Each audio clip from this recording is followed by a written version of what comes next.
आज मैं आपसे इस संबंध में एक बहुत जरूरी बात करना चाहता हूं। और बात यह है कि अक्सर ये सवाल पैदा होता है कि स्वामी जी के बाद इस संगठन का क्या होगा, कौन इस कार्य का उत्तराधिकारी होगा। क्योंकि आज जो हमने ये ढांचा खड़ा किया है ये जीरो से किया है। संत कृपाल नगर में न कोई सत्संगी था, न हमारे पास पैसा था, और हमने इस आश्रम की शुरुआत भी 110 रुपये से की थी।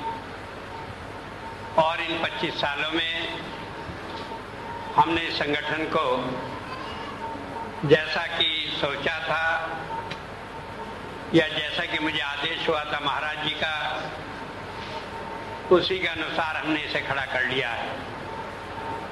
1976 में संत कृपाल संदेश मैगजीन निकलती थी, तो उसमें मैंने बताया था कि महाराज जी ने कहा है कि 5 लाख आदमियों को नाम देना है, और कुछ मेरी अपनी शर्तें थी, और उनमें से एक प्रमुख शर्त यह थी कि मैं चाहता हूं कि एक केंद्र हो जहां पर रूहानियत हजारों वर्षों तक चलती रहे।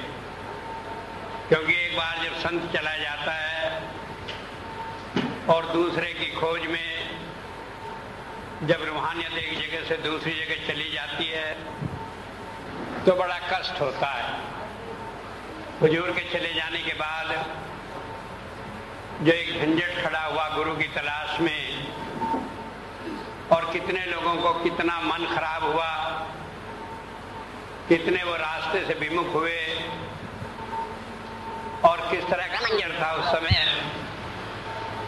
उसे सोच सोच कर भी बड़ा दुख होता था।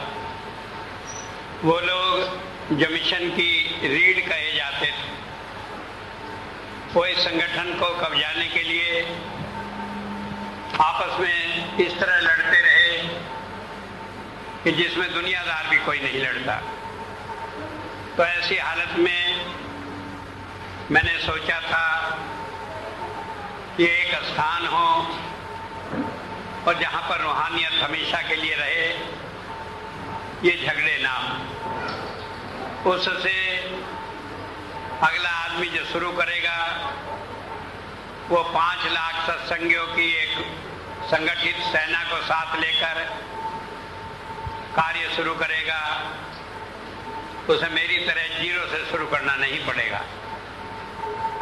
और उसी के अनुरूप हमने सारे इस ढांचे को बनाया,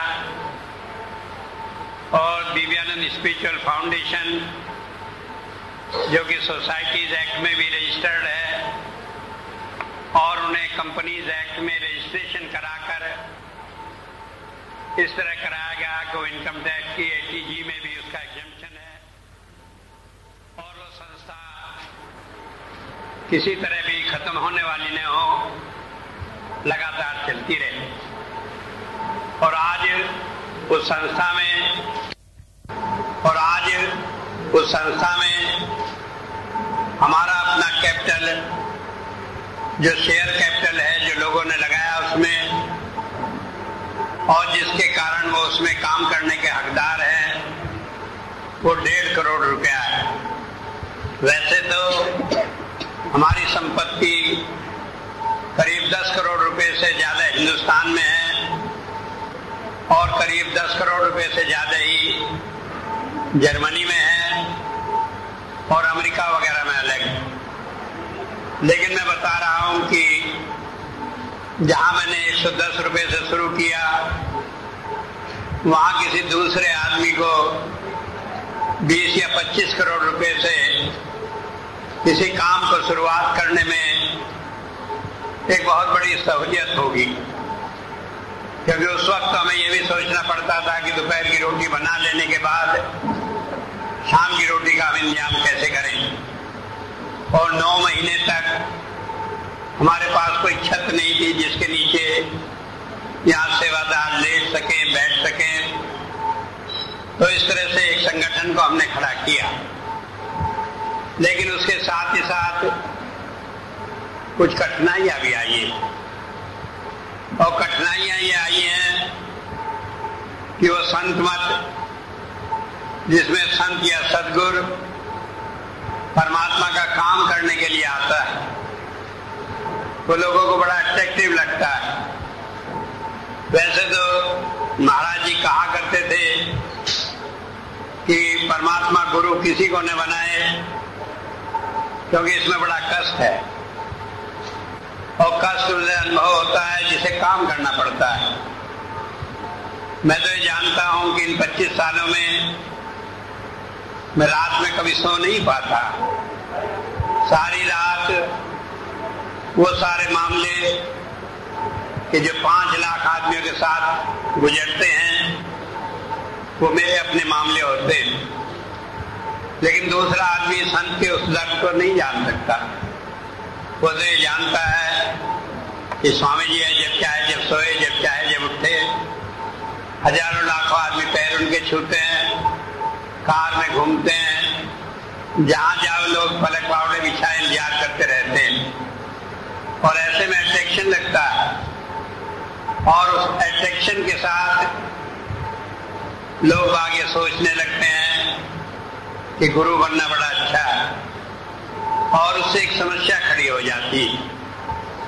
वो समस्या ये खड़ी हो जाती है कि गुरु कोई दुनियावी इंसान नहीं है कि वह दुनियावी भी किसी क्वालिफिकेशन के सहारे इस काम को कर सके। संत संगठन के सहारे नहीं, उसका काम रूहानियत का है। और जैसा कि कबीर साहब ने कहा, तो कबीर हम धुर के भेदी लाए हुक्म हजूरी, कि हम परमात्मा के देश से आए हैं और उसकी अथॉरिटी से आकर ये काम करते हैं। तो जब ये कहते हैं कि संत परमात्मा की अथॉरिटी से काम करता है, तो ये भी निश्चित है कि संत को परमात्मा ही बनाता है। या हम ये कहें कि संत तो संत से ही बनाया जाता है, लेकिन संत सद्गुरु वो परमात्मा उसे निश्चित करता है, बनाता है। बुजुर्ग संत कृपाल सिंह जी महाराज ने एक बार कहा था, जब चोपड़ा जी ने उनसे कहा कि आप मुझे ही गुरु बना दीजिए अगला, कहने लगे ये मेरे हाथ में नहीं है, ये तो परमात्मा बनाता है जिसे बनाता है। तो जब हम कहते हैं परमात्मा बनाता है, तो फिर कई आदमी दावेदार हो सकते हैं कि हमें परमात्मा ने बना दिया, तो हम कैसे जाने परमात्मा ने किसे बनाया। तो एक बात ये समझ लेनी की है, ये आप निश्चित रूप से जान लें कि संत सद्गुरु का चुनाव केवल परमात्मा करता है, उसमें इंसान की कोई इच्छा नहीं होती, न उसके हाथ में होता है। और परमात्मा ने किसका चुनाव किया, ये परमात्मा स्वयं ही प्रकट करता है। परमात्मा के प्रकट करने का एक ही तरीका है कि वह हमारे अंतर में बताता है कि कौन गुरु है, कौन संत है। जब हुजूर ने चोला छोड़ दिया, विशेषकर जर्मनी में एक बहुत बड़ा ग्रुप था, तो लोगों में बड़ी चिंता हुई। बहुत सारे आदमी ने यह दावा किया कि वो अगले गुरु हैं, लेकिन बाद में फैसला इस बात पर हुआ कि बहुत सारे लोगों को अंतर में स्वरूप आया, और महाराज जी ने खुद कहा सो एम आई, और सो एम आई वर्ड स्वामी हो जाता है। उसके ऊपर लोगों ने लिखा मुझे, और बाद में जब देखा कहा हाँ यही स्वरूप आया था, इसलिए हम आप पर विश्वास करते हैं। और उसके नाते आज दुनिया में, यूरोप में हमारा सबसे बड़ा ग्रुप है, और सही रूप से वही संत मत का कार्य कर रहा है। दूसरे लोग भी कार्य करते हैं, लेकिन उनके जिस तरह की पोल पट्टी रोज खुलती है, उससे मालूम हो जाता है कि वाकई में संत मत में और बनावट में कितना अंतर है। तो मैं सिर्फ ये बात कह रहा हूं कि अंतर से हमें ये मालूम होता है, लेकिन अंतर से जो हमें मालूम होता है उसकी सपोर्ट के लिए हमें बाहरी संत की सहायता की भी आवश्यकता होती है, क्योंकि अंतर में जो हमें मालूम होता है अपने मन की मिलावट करके या मन अपनी बात को ऊपर रखकर कई बार अपने को सेल्फ प्रोजेक्ट कर लेता है। किसी के मन में इच्छा हुई, उसने 2-4 आदमियों से जिक्र किया, उन्होंने कहा हाँ हमें तो इनका स्वरूप आया था, और इस तरह एक बनावटी ग्रुप खड़ा हो जाता है। तो ऐसी हालत में अंतर की बात को संत सपोर्ट करता है। वैसे तो कुरान शरीफ में इस बात के लिए बिल्कुल खुलकर बयान किया है, witness of 2 women is equal to 1 man witness, कि 2 औरतों की गवाही एक आदमी की गवाही के बराबर है। और वुमेन जिसे कहा निशा, उसका मतलब होता है डिवाइन रिविलेशंस, कि 2 बार अगर अंतर में डिवाइन रिविलेशन से हमें कोई बात पता लगे तो संत की कही हुई एक बात उसके बराबर होती है। इसका मतलब है कि अंतर की बातों से कई बार भ्रम हो सकता है, लेकिन संत उस भ्रम को दूर कर देता है। लेकिन स्थिति कई बार उल्टी भी, कि संत की बात हमने सुनी और हम अपने मन में उसी के प्रति भ्रम पैदा कर लेते हैं। और कई बार अगर संत खुलकर कोई बात कह भी दे तो मनुष्य की खोपड़ी इतनी अजीब है, ये संत की बात को मानने को तैयार नहीं होती।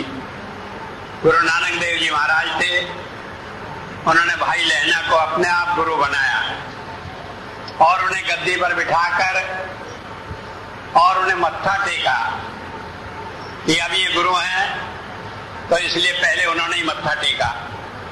लेकिन उनके ही लड़के श्रीचंद ने सारी जिंदगी भर भाई लहना को गुरु नहीं माना। अब उनका ही लड़का ने माने तो दुनिया क्या मानेगी, तो इसलिए संत कह दे तब भी यह संभव नहीं कि उसकी बात को लोग मान ले। और अंतर में आए तो हजारों बातें आती हैं, उनमें तो मन न जाने कितने शैतान का रूप धारण करके झंझट खड़ा कर देता है। तो संत का प्रकट होना, मैनिफेस्ट होना, ये दोनों चीजों का मिला जुला मिक्सचर होता है कि वह हमें अंतर में प्रकट होता है और संत भी उसे बता सकता है। लेकिन जो अगर इनमें से कोई एक बात दूसरे से सपोर्ट न हो तो उससे बहुत सारे झंझट खड़े हो जाते हैं। इसलिए जहां तक मेरा उत्तराधिकारी है उसकी बाबत मैंने निश्चय किया है कि जानते हुए भी वो कौन है, मैं जब तक जीऊंगा तब तक उसका नाम अपनी जबान से नहीं लूंगा। अगर आप में से कोई आदमी कभी कहे कि स्वामी जी ने कहा कि वो गुरु बनेगा, तो आप समझ लेना वो झूठ बोल रहा है, क्योंकि जीते जी मैं उसका नाम अपने मुंह से नहीं लूंगा। एक बात तो समझ ले। दूसरी बात यह है कि जहां तक किसी का सवाल है, जीते जी किसी को यूं कह देना ये गुरु है, तो उससे दोनों की मुसीबत। जब गुरु नानक देव जी महाराज ने कहा भाई लहना को, उन्होंने मत्था टिकाया, तो भाई लहना को इतनी शर्म महसूस हुई, कहा कि जहां मेरे गुरु का सिर मेरे पैर से छुआ है उस अंगूठे को कोढ़ हो जाए, और सारी जिंदगी उस कोढ़ के कारण वो दुखी रहे। तो मैं नहीं चाहता कि मेरा उत्तराधिकारी किसी भी रूप में सामने होकर इस स्थिति में हो कि वो अपने गुरु को अपने से बड़ा समझे या अपने को उससे बड़ा समझे, क्योंकि संत तो संत है, उसमें बड़ा छोटा कुछ होता ही नहीं। तो इसलिए ये आप निश्चित समझें कि जीते जी आप उसे नहीं जानेंगे। लेकिन कई बार ऐसा होता है कि हमारे सामने ख्याल पैदा होता है कि कौन हो सकता है, और हम अपने मन से बुद्धि से संतों की वाणी को सुनी सुनाई बातों से हम ये सोचने लगते हैं कि फला आदमी संत होगा, उसके प्रति भाव रख लेते हैं गुण अच्छे का, और उससे कभी कभी अटैचमेंट हमारा उससे हो जाने के कारण एक दुविधा पैदा हो जाती है कि हमने किसी को मान लिया ये आपका अगला उत्तराधिकारी होगा, तो अपनी कहीं गोट बैठ जाए इसलिए हम उससे ज्यादा आदर सत्कार देने लगते हैं, और उससे ये होता है अपने गुरु को ही नेग्लेक्ट कर देते हैं, या कई बार कुछ ऐसी बातें कर बैठते हैं जो गलत हो जाती है। एक होता है किसी की चापलूसी करने के लिए हम किसी की बुराई कर लेते हैं। मान लिया उसी भाव में बहकर हमने अपने आगे होने वाले गुरु की चापलूसी करने को पिछले की जरा निंदा कर दी, तो उससे इतना बड़ा पाप हम ले लेते हैं अपने सिर पर। संत का निंदक नान का जन्म जन्म हुई पार, कि जो संत की निंदा करता है उसे कई जन्मों तक दुखी होना पड़ता है। तो एक जरा सी बात में भाव में खुश करने को, चापलूसी करने को, हम कुछ बुराई कर लें संत की, तो उससे हमारा सारा जीवन बेकार हो जाए। कहाँ तो ये दावा कि हमारा गुरु हमें इसी जन्म में मोक्ष दिला देगा, और कहाँ कई जन्म तक हमें दुख भोगने के लिए आना पड़े, तो ये बात खराब हो जाती। तो ये ध्यान रखना है कि इन सारी बातों में नहीं पड़ना है। ठीक है, गुरु कोई हो, संत कोई हो, हमें उससे किसी संत की निंदा करने का अधिकार नहीं हो जाता। मैं तो आज भी कहता हूं कि चाहे दुनिया में कितने वेशधारी वो संत ने सही, लेकिन हमें उनकी निंदा करने का अधिकार नहीं, क्योंकि उससे हमारी बात खराब होती। लेकिन क्यों हमें ये पैदा हो जाता भाव कि ये आदमी संत होगा, इसके लिए मैं आपको थोड़ी बात बताना चाहता हूं। एक बात अक्सर कही जाती है कि फला आदमी नाम दान देने लगा तो इसलिए आगे संत होगा। एक बात तो समझ लेने की है कि संत अपने काम कराने को, अपनी पावर किसी को भी डेलीगेट कर सकता है। हुजूर के समय में भी बहुत सारे आदमी सारी दुनिया में ऐसे डेलीगेटेड थे जो हुजूर के हुक्म से नाम दिया करते थे। जब काम ज्यादा हुआ तो मैंने यहाँ पर भी नाम देने के लिए लोगों को नियुक्त किया, और जो नियुक्ति पत्र दिया तो उसमें ये अंडरस्टैंडिंग थी कि जिसे आप नाम देंगे उसकी जिम्मेदारी मेरी होगी। तो इसका मतलब वो मेरे ही द्वारा नाम दिए हुए हैं। तो इसलिए सोच लेना कि कोई आदमी नाम दे रहा है तो उससे वो अगला उत्तराधिकारी या गुरु नहीं हो जाने का। मैं इसलिए बात कह रहा हूं कि एक हादसा हमारे साथ गुजरा। पंजाब में ही भाई हरदयाल को पावर दी, उन्होंने ऐसा बनना शुरू कर दिया कि जैसे वही गुरु हों, और उन्होंने कई लोगों को कहा कि अगर स्वामी जी मेरी ये बात नहीं करेंगे तो मैं अपना अलग ग्रुप बना लूंगा, अलग कर लूंगा अपने मिशन को। और उसका नतीजा ये निकला कि जब उनकी बातें मिशन के विरुद्ध होती चली गई तो उन्हें मिशन से अलग करना पड़ा। जब अलग करना पड़ा तो उन्होंने कहा मुझे तो नामदान की पावर थी, अब ये छीनी थोड़ी जा सकती है। मैंने कहा डेलीगेटेड पावर तो कभी भी वापस ली जा सकती है, और मान लीजिए आप समझते हैं कि नहीं ली जा सकती, तो भाई अब आप नाम देकर देखो, तब पता लगेगा कि पहले में और अब नाम दिए में कितना फर्क है। तो कहने का मतलब है कि किसी ने नाम दिया या किसी को नाम देने के लिए नियुक्त कर दिया, इससे ये समझना भूल है कि वो मेरा अगला उत्तराधिकारी होगा। क्योंकि काम की अधिकता के कारण हमने एक नियम बनाया कि हम जगह जगह नाम देने के लिए आदमियों को नियुक्त करें। और बहुत दफा ऐसा हुआ है कि मैं भी वहां रहा, सत्संग दिया, नामदान मैंने प्रतिनिधियों से दिलवाया। तो उसका मतलब ये नहीं कि मैं बैठा था, मेरे सामने किसी ने नाम दिया इसलिए वो संत सदगुरु होगा। दूसरी बात है, कई बार लोग सोचते हैं कि हमें सत्संग देने की पावर दी तो इसलिए ऐसा हो गया। वैसे तो हुजूर कहा करते थे कि ये काम पेट प्रचारक से नहीं चलता, तो इसीलिए हमने शुरू से ये योजना बनाकर चली कि हम अपने आदमी ट्रेन करें जो जगह जगह सत्संग दें, और वो एक आधार हो लोगों के सत्संगियों के गाइडेंस का। और वो काफी सफल भी हुई। अब करीब 500 से ज्यादा आदमी ट्रेंड हैं और वो सत्संग देते हैं। और कभी कभी जब मैं सुनता हूँ सत्संग देते हुए तो मुझे ऐसा लगता है कि वो मेरे से भी अच्छा सत्संग देते हैं। कारण ये है कि जो बात मैं नहीं कह पाता वो सारी कह जाते हैं कि ये भी हो जाएगा, ये भी हो जाएगा। मैं तो सोचता हूँ कि मुझे ये कहने का अधिकार नहीं, लेकिन वो अपनी मस्ती में सब कहे जाते हैं।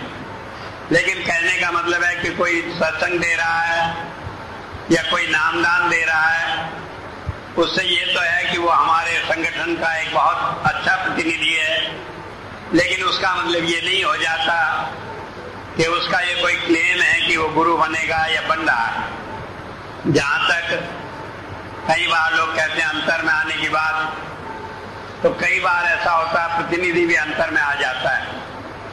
शुरू से लगाकर आज तक हजारों ऐसे उदाहरण मिले जिसमें सुशीला जी को लोगों ने अंतर में देखा और लोगों को देखा, लेकिन जब भी किसी ने बताया तो मैंने कह दिया कि भाई संत के साथ दूसरे लोग भी अंतर में आ सकते हैं। यह कई बार यह हमारा भ्रम बन जाता है, इसलिए इस बात को उसके साथ नहीं जोड़ना।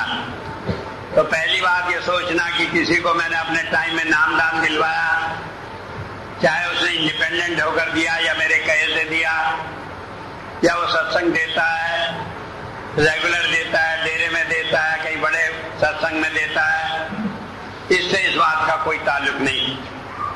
एक बात यह है कि मैंने ये सोचा था कि बहुत बड़ी उम्र का आदमी मेरा उत्तराधिकारी न हो। कारण यह है कि संत जब आता है वो एक निश्चित काम को लेकर आता है, और अभी भी जब बाबा सावन सिंह जी महाराज का उत्तराधिकारी मैं देखता हूं और सोचता हूं कि वो 2-2.5 साल ही कुल जिंदा रहे, तो कभी कभी मुझे ख्याल आता है कि लोग उसे संत सद्गुरु मानते हुए कई बार ये सोचेंगे कि ऐसा क्यों हुआ। मेरा इशारा सरदार बहादुर जगत सिंह की तरफ है कि लोग कहेंगे कि वो इतनी जल्दी क्यों चले गए। इसलिए मैंने ये भी सोचा हुआ है कि वो उत्तराधिकारी ऐसा न हो कि भाई बिल्कुल ही ऐसा मेरे जैसा ही हो। जब मेरे जैसा होगा और मैं ही काम नहीं कर पाता तो वो कैसे कर पाएगा। कई आदमी कहेंगे कि वो आपकी दया से कर लेगा, तो जब मेरी दया से वो कर लेगा तो मेरी दया से मैं ही कर लूंगा और 20 साल बैठकर। तो इसलिए इस बात को ज्यादा होने नहीं। एक बात यह है, महाराज जी के समय में एक बात यह बात पैदा हुई थी कि वह स्त्री संत होगी या पुरुष संत होगा। महाराज जी ने एक जगह अपनी किताब में लिखा है, कहने के आत्मा का कोई जेंडर नहीं होता कि पुल्लिंग है स्त्रीलिंग ऐसे नहीं होता। तो उससे साफ जाहिर है कि स्त्री भी संत हो सकती है, पुरुष भी हो सकता है। और सहजो भाई और दूसरे ऐसे संत हुए, तो दूसरे संत होते हुए तो हम ये नहीं कह सकता कि कोई स्त्री नहीं हो सकता। और मुझे ये मालूम है कि संत का जितना मुश्किल काम है उस काम को करते हुए अगर कोई मेरी सिफारिश मांगता तो मैं शायद किसी स्त्री को ही उसके लिए रिकमेंड कर देता। और आप जानते होंगे मेरा इशारा किसी ऐसे व्यक्ति की तरफ है जो 24 घंटे इस मिशन में साथ लगकर मेरे की तरह मेरे से भी ज्यादा मेहनत करके काम करता रहा है या करती रही है। लेकिन वो सारी बात इसलिए खत्म हो गई कि उसने जिसकी तरफ मेरा इशारा है, मेरा कहने का मतलब दया ने ये साफ मना कर दिया कि मेरे बाद वो एक भी दिन मिशन का न काम देखेगी न जिंदा रहेगी। चाहे दुनिया की कोई भी चीज हो, उसने जिस दिन मिशन में अपना जीवन दिया मेरे लिए दिया, और वो इसके बाद इस मिशन में कोई काम किसी भी शर्त पर नहीं करेगी। तो इसलिए उपयुक्त होते हुए भी मैंने कभी उनके नाम का कंसिडरेशन नहीं किया, और अगर किया भी तो इस मजबूरी के सामने मैं आगे कुछ कर भी नहीं सकता। तो इसलिए इस बात को भी मैं यहाँ कहकर आगे बढ़ता हूँ। इस मिशन में आगे मेरा उत्तराधिकारी कोई स्त्री नहीं होगी। एक बात मैं बता दूं कि मिशन जो चल रहा है इसमें कोई भी जाति का, किसी भी धर्म का आदमी हो सकता है। इसमें ऐसी कोई पाबंदी नहीं है कि किसी विशेष जाति या धर्म का ही आदमी गुरु बनेगा। और विशेषकर जाति से मेरा संबंध है, क्योंकि जो भी ये मिशन बना है तो ये कोई मैंने किसी बनिए के लिए गद्दी नहीं बनाई है। इसलिए सोचना कि आज मैं हूं तो कल को इस गद्दी पर कोई बनिया ही बैठेगा, ऐसा कुछ भी नहीं। वास्तव में तो मैं तो समझता हूं मेरी कोई जाति नहीं, लेकिन जात पात की कोई बात नहीं। अगर कोई आदमी इस बात पर क्लेम करता है कि वो इस जात से है तो उसका इस मिशन से कोई ताल्लुक नहीं। और एक बात और है, ये कोई परिवार की जायदाद भी नहीं। तो इसलिए सोचना कोई मेरे परिवार का आदमी कहे कि उसे इस गद्दी पर अधिकार है, ऐसा कुछ नहीं। ना मैंने ये रखा है और न मैंने अपनी कोई पर्सनल संपत्ति रखी है। और अगर मेरी कोई पर्सनल संपत्ति होगी तो वो इतनी अलग है मिशन से कि मिशन का एक भी पैसा उसमें नहीं लगा। उसमें मेरा परिवार का अधिकारी है, उसका अधिकार है, वो रहेगा, लेकिन मिशन से उसका कोई किसी किस्म का अधिकार नहीं रहेंगे। एक बात मैं और कह दूं कि कोई आदमी जो बहुत पढ़ा लिखा विद्वान होगा, ये जरूरी नहीं कि वही आगे संत बने या इस गद्दी पर बैठे। कारण यह है, जैसे शंकराचार्य बनते हैं या बौद्ध धर्म में लामा बनाए जाते हैं, उन्हें उत्तराधिकारी चुनकर 15-20 साल तक बड़ी ट्रेनिंग दी जाती है और ये समझा जाता है कि जब उन्हें पूरा ज्ञान हो जाएगा तभी वो उस गद्दी का अधिकारी होंगे। लेकिन हमारी मान्यता ये रही है संत मत में कि यहाँ पर निरक्षर भी गुरु हो सकता है। कबीर साहब रहे, स्कूल का दरवाजा देखा नहीं, और ईसा मसीह ने कभी स्कूल में पढ़ा नहीं। दूसरे हजारों संत ऐसे रहे कि जिन्होंने स्कूल को देखा नहीं। और आज संत कृपाल सिंह जी महाराज का मुझे मालूम है उनकी बहुत इनिशियल क्वालिफिकेशन बहुत नहीं थी। शायद 10वीं पास करने के बाद और कोई बात पास की हो तो वो अलग है।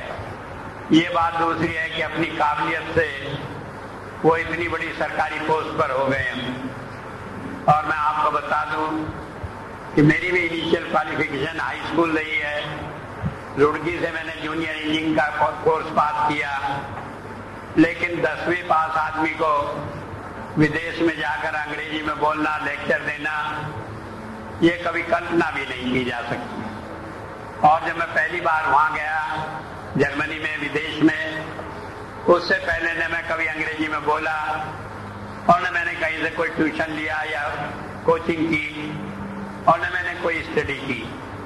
क्योंकि मेरी अपनी मान्यता ये है कि जब परमात्मा ही अंदर में बैठकर बोलता है तो अगर हम ये कहें कि हमें तैयारी करके बोलना है तो हम उस बात को झुठलाते हैं कि परमात्मा पहले कोचिंग करेगा, तैयारी करेगा, तब बोलेगा। और इस तरह से हम संत की मत की शिक्षाओं पर पूरा नहीं उतरते। तो इसलिए कोई बहुत बड़ा पढ़ा लिखा आदमी MA या AA उत्तराधिकारी बनेगा, ऐसी बात कोई नहीं। लेकिन एक बात बता दूं कि कोई उत्तराधिकारी बने या न बने, लेकिन जिसने अपने जीवन में संत की, विशेषकर अपने गुरु की निंदा की हो, वो उत्तराधिकारी नहीं बनेगा।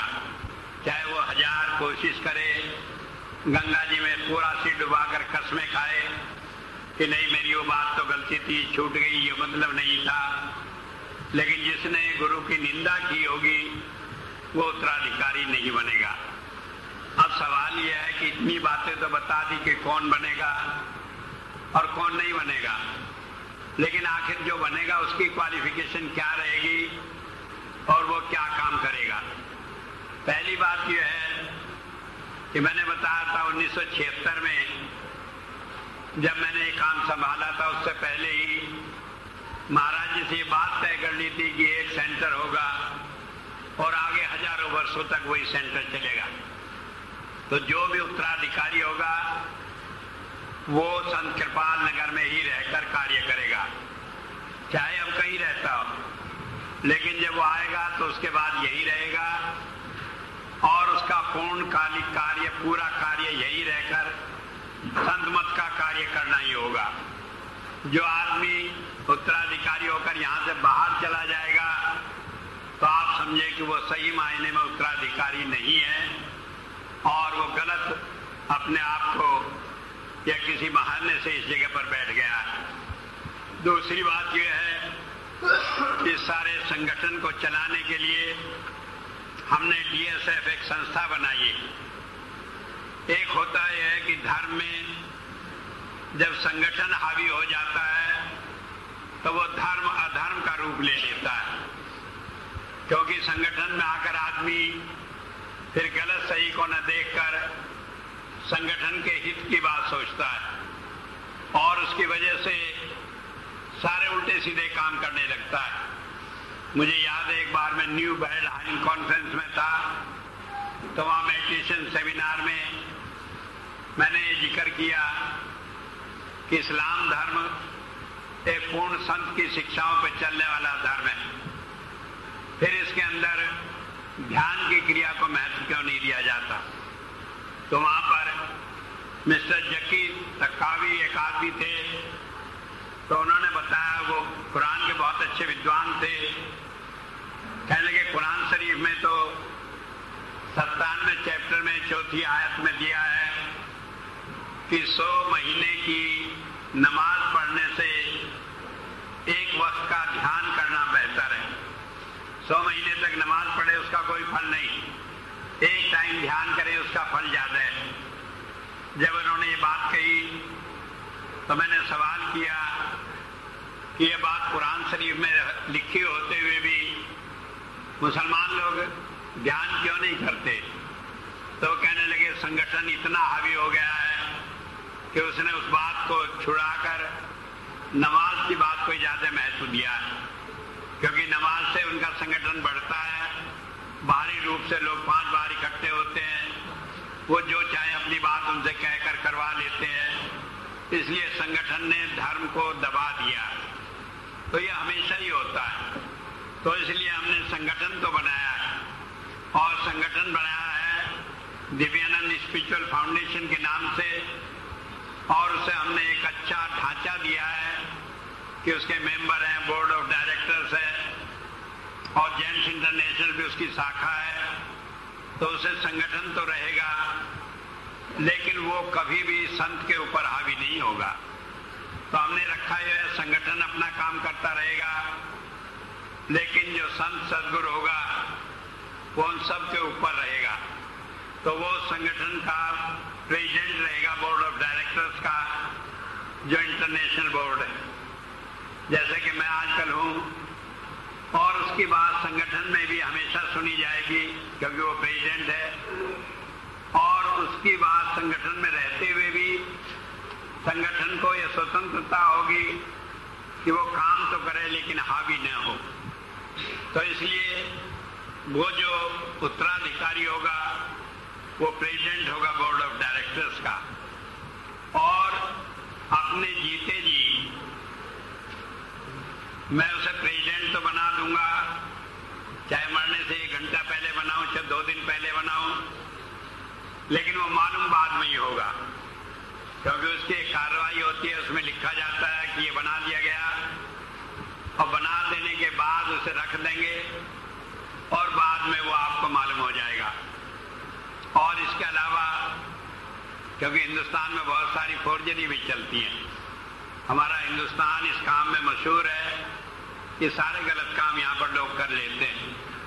तो इसलिए मैंने ये प्रबंध भी किया है कि जर्मनी में अपने उस सारी वसीयत को या अपने उस इरादे को लिखकर वहां पर गवर्नमेंट में जमा करा देंगे, और हमारा प्रतिनिधि गैरलैंड ग्लोकनर है, वो मेरे मरने के बाद वो कागज वहां से निकाल कर लोगों को दिखा देगी कि स्वामी जी का ये उत्तराधिकारी है और उनकी मर्जी से ये हुआ है, इसमें कोई हेर फेर नहीं। मर्जी से जब मैं कहता हूं ये नहीं मैंने बनाया, बल्कि मैं उसका जानकार हूं जो परमात्मा ने बनाया है, और इसलिए मैंने उसे अलग से भी लिख दिया है। और ये वो ड्यूटी उसे सौंपी हुई है कि वो उस कागज को लेकर हिंदुस्तान आएगी, डिक्लेयर करेगी, और यहां भी कंफर्म होगा कि उसे प्रेसिडेंट बनाया हुआ है। तो इस तरह से मालूम हो जाएगा कि कौन अगला उत्तराधिकारी होगा। लेकिन इसमें एक बात है, आप ये मत सोच लें कि मैं वहां नाम उसका रखूंगा तो गैलिंडे ग्लोकनर को मालूम होगा कौन नाम है, या यहां हम जो प्रेसिडेंट बनाएंगे उसे मेरे मरने से पहले बाकी डायरेक्टर्स को मालूम होगा कि मीटिंग में उसका नाम लिखा जाएगा। हम क्या करेंगे, मीटिंग करेंगे और सारा करके उसमें नाम नहीं लिखेंगे और सारे कागज लेकर अलग एक जगह रख देंगे, उसमें नाम लिख दूंगा जिससे किसी को मालूम नहीं हो सिवाय मेरे, और दूसरे आदमी इस बात के गवाह हों कि हाँ फला आदमी डायरेक्टर है। तो इस तरह से वो एक निश्चित रूप से ये मेरी ड्यूटी है और मैं उसे पूरा करूंगा कि जो नाम मुझे मालूम है, जिसका चुनाव परमात्मा के यहाँ से हुआ है, उसको आप मेरे थ्रू बिल्कुल डेफिनेट रूप में जानेंगे। मैं इसलिए आपको कहना चाहता हूं कि आप उसमें सोचना न शुरू करें, क्योंकि मैंने बताया कि वो डायरेक्टर होगा, तो आप सोचना शुरू कर दें कि बोर्ड ऑफ डायरेक्टर्स में तो आज 4 ही आदमी हैं, जिनमें से 3 महिलाएं हैं, एक स्वामी जी हैं, वो रहेंगे नहीं, उनका उत्तराधिकारी है तो एक ही रह गया। ऐसा कुछ नहीं। पहली बात कि अभी मैंने 4 डायरेक्टर्स और ऐड किए हैं उसमें, और हो सकता कितनी और ऐड करने पड़े काम के कारण। तो इसलिए इस तरह का कयास न लगाएं, अपनी सोच न लगाएं कि कौन वो उत्तराधिकारी होगा। और दूसरी बात है, इस तरह के लगाने से मन भी खराब होगा।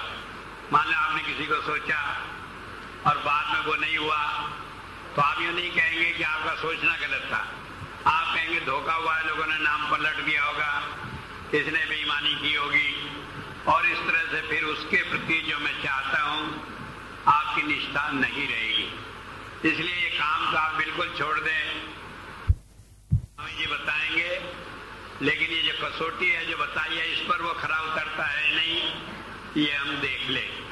मैं सारी बातें आपको इसलिए बता रहा हूं कि ये सब कैसेट में रिकॉर्ड रहेंगी, और मेरी इच्छा तो ये है कि उसकी एक एक कॉपी आप सब लोग खरीद कर अपने घर में रखें। जब भी कहीं से कोई आवाज आए कहने के फला आदमी बनाया है, तो उसमें ये देखें कि इसमें ये बात थी कि नहीं, उसके अनुसार है कि नहीं।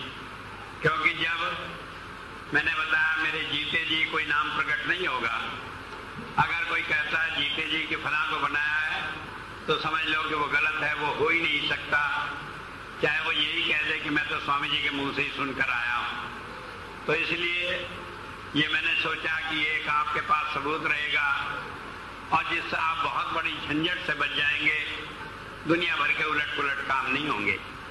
एक बात मैं ये कहना चाहता हूं कि जो भी मेरा उत्तराधिकारी होगा, वो बिल्कुल वो जो सत्य सनातन शिक्षाएं हैं, जिसके ऊपर मैंने अपना सारा जीवन लगाया है, वो उसी के अनुसार काम करेगा। सारी जिंदगी में ना तो मैंने कोई ड्रेस अलग से रखी, न मैंने कोई बाहरी चिन्ह चक्र रखे कि ऐसा ही संत होगा, और न मैंने कोई अलग शिक्षाएं रखी, जो कि हमेशा से आई हैं। जो सत्य है वही होगा और वही उन शिक्षाओं का प्रचार करेगा, वो अलग से कोई नई बात उसमें जोड़कर प्रचार नहीं करेगा। एक बात मैं बतला दूं, संत जब अपने समय में आता है वो पूर्णतः स्वतंत्र होता है, कुछ भी कर सकता है, लेकिन इस कुछ भी में वो शामिल नहीं है जो सनातन धर्म है, सिद्धांत है, उनके विरुद्ध अगर वो कोई काम करता है तो वो नहीं हो सकता। जैसे कि वो कहने लगे मूर्ति पूजता है, शराब पीता है, मांस खाता है, और फिर भी हम कहें संत तो सभी कुछ कर सकता है, तो वो चीज उसमें नहीं होती। उसका मतलब यह है उसका करने का ढंग अलग हो सकता है कि भाई नाम दिया, किसी को एक को दे दिया, किसी को इकट्ठा दे दिया, किसी को बुलाकर दे दिया, किसी को आय पे भी मना कर दिया, या अपना काम करने का ढंग कोई भी हो, लेकिन जो सिद्धांत है वो कभी बदलते नहीं। तो मैंने आपको बताया कि इन सारी कसौटियों पर भी जब आपका मन करने लगे ढूंढने को कि कौन अगला उत्तराधिकारी होगा, क्योंकि कई बार बहुत सारी खबरें आएंगी। ऐसा ही है, अभी एक्सीडेंट हो गया था मेरा। एक्सीडेंट में लोग सोचते हैं नहीं जाने क्या हो जाए, लेकिन नहीं मैं एक्सीडेंट से मरूंगा, नहीं मैं ऐसी बीमारी से मरूंगा जो आपको ये डेफिनेट न बता सकूं कि मेरा उत्तराधिकारी कौन होगा। क्योंकि मैंने महाराज जी से ये आज्ञा दी हुई है कि हम चाहते हैं कि रूहानियत एक संत के चले जाने के बाद दोबारा उस दलदल में न फंसे जिससे लोग परेशान हो। तो इसलिए इस बात को ध्यान रखेंगे। मैंने आपको बताया कि ये काम मेरे ऊपर छोड़ दें, डेफिनेटली आपको मेरे हाथ से साइन किया हुआ लिखा मिलेगा कि फला आदमी प्रेसिडेंट बन गया, मैंने इस्तीफा दे दिया और वो मेरे बाद काम करेगा, वही मेरा उत्तराधिकारी है। और इसके बाद वो मेरे जीते जी आपको मालूम नहीं होगा नाम, बाद में नाम मालूम होगा।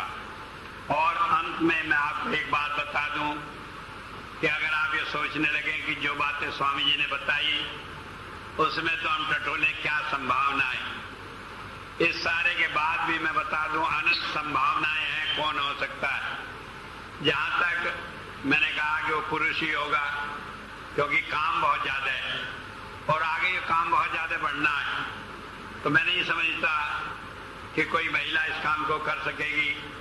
मैं ये नहीं कहता कि उन्हें शक्ति कम है, लेकिन इस काम में जितना हैजर्ड है, जितनी परेशानियां हैं और जितनी मुसीबत है, उसके लिए मैं नहीं चाहता कि महिलाएं इसमें झंझट में पड़े।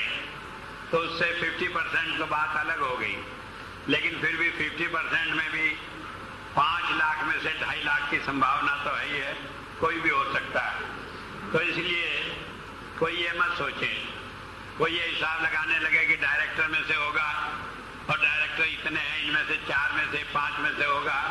कुछ खबर नहीं कि इस दिन में कितने डायरेक्टर और बना लूं, क्योंकि काम के लिए जरूरत पड़ सकती है।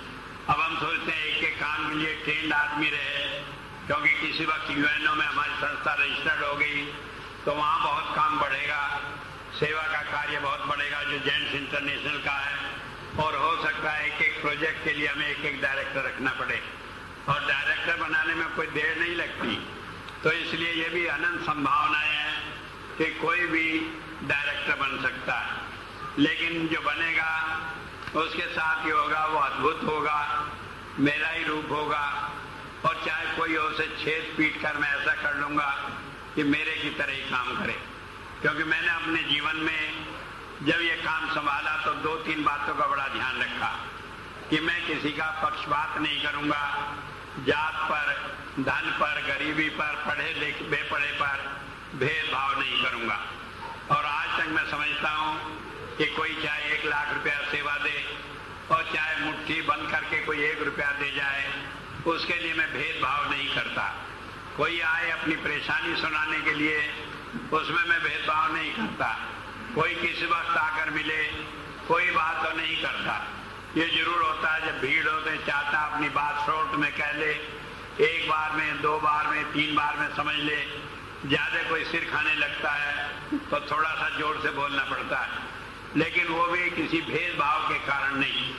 और मैं चाहूंगा कि वो भी इसी तरह का हो, क्योंकि मैं चाहता हूं कि जो वहां पर बैठे काम करे, उससे जो मुझे प्यार करते हैं उनके उस प्यार में कमी ना आए, और उन्हें महसूस हो कि वे जैसे स्वामी जी हैं वही काम अब भी हो रहा है और इसी तरह वो आगे करेगा। तो मैंने थोड़े से नोट्स आपको बताए, और ये बताना इसलिए जरूरी हो गया है कि कई बार कई तरह की खबरें, कई तरह की बात सुनता रहता हूं, और नहीं भी सुनता तो कई लोगों के मन में ख्याल आ जाता है, कहने लगे ये काम मुझे हो जाए। अब जैसे चोपड़ा जी थे, जा रहे थे, कहने लगे महाराज जी आपके हाथ में है तो ये मुझे ही बना दें। तो किसी को भी सेवा के लिए ख्याल हो सकता है। मैं नहीं सोचता कोई रुपए पैसे आराम के लिए गुरु बनना चाहेगा, लेकिन यही सोचें कि सेवा करने का मौका है इसलिए बने, या और किसी कारण से गुरु का नाम ऊंचा करने को बने, लेकिन ये हमारे हाथ में नहीं होता, ये परमात्मा का बनाया हुआ होता है, वही बनाता है। लेकिन मैं आपको सिर्फ एक बात कह दूं कि ये बात परमात्मा की तरफ से है, निश्चित है, इसमें मेरा अपना कोई नहीं, और जो कुछ वहां से आया है वही होगा। मैं अपनी तरफ से न किसी को बनाने की सोची है, न सोचूंगा। जो वहां से मुझे आदेश मिलेगा वही मैं करूंगा, और उसके अलावा कुछ नहीं करूंगा।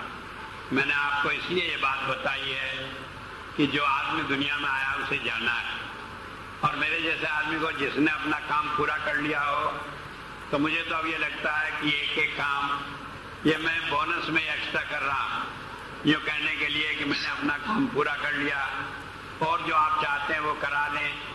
तो इसलिए काम जब पूरा हो गया तब कोई जरूरत नहीं रहती किसी के रहने की।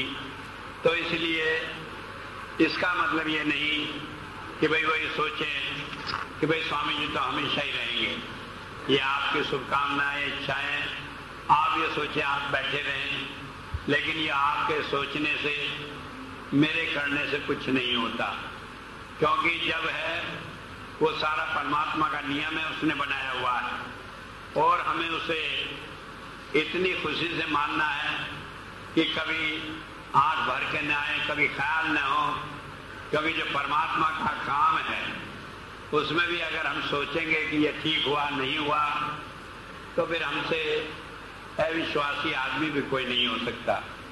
तो इसलिए ध्यान रखें कि न मेरा कहने का ये उद्देश्य है कि मैं जा रहा हूँ, न कहने का उद्देश्य है कि भंडारे बाद मुझे चले जाना है, और न ये है कि भाई मुझे यहाँ रहना है। मैं तो काम कर रहा हूँ जब तक है, और जब तक मुझे काम बताया जाएगा मैं करता रहूँगा, और जब परमात्मा चाहेगा जब वापिस बुला लेगा। लेकिन आपके लिए मैं कह रहा हूँ कि आप विचलित न हो, आप ये सोचें कि एक काम में लगे, और वो काम है कि आप अपने लिए मोक्ष का रास्ता क्लियर कर लें, साफ रहे, उसमें कोई झंझट ना हो, कोई मन में कोई ख्याल ऐसा ना हो जो उसमें रुकावट पैदा करें, और आपके जीवन को देखकर दूसरे लोग भी प्रेरणा लें और वो भी इस रास्ते पर चल सकें। तो इसलिए मैंने ये बात साफ की। आप इस बात को कतई इस तरह न लें कि हाँ कोई बात हो जाने वाली है इसलिए कहा है, और न इसलिए लें कि नहीं हो जाने वाली है, गफलत में बैठे रहें। एक बात ये समझ कर रखें कि हम जिस काम को करने को आए हैं उसे अपनी दृढ़ता से करें, और इस संत मत में और इस संत कृपाल नगर में ऐसा कुछ नहीं होगा जो संत मत की शिक्षाओं के अनुरूप न हो, जिससे मिशन को कोई धक्का लगे या धब्बा लगे। और हम ये ध्यान रखेंगे कि जैसे इन 25 सालों में मिशन को बिल्कुल साफ रूप में ये चलाता है कि हम संत मत की शिक्षाओं के अनुरूप है, इसी तरह ये आगे भी चलता रहे, न कोई झगड़े हों, न आपस में कोई एक दूसरे को बुरा भला कहे। परमात्मा का काम है, वो जिस ढंग से इसे चलाए इसे ही आगे चलाता रहे। तो मैं इसलिए आपको ये बात बताई कि आपके ऊपर जिम्मेदारी, आप जो है इस मिशन के पिलर हैं, और जब पिलर मजबूत होगा तो कितना ही बड़ा भूकंप भी आ जाए तो उससे फिर इमारत ढहेगी नहीं। तो आप अपनी जगह मजबूत रहें, दूसरे जो आपके साथ लगे उन्हें मजबूत करते रहें। तो मैं इतनी बात ही कहकर अपनी बात को समाप्त करता हूँ।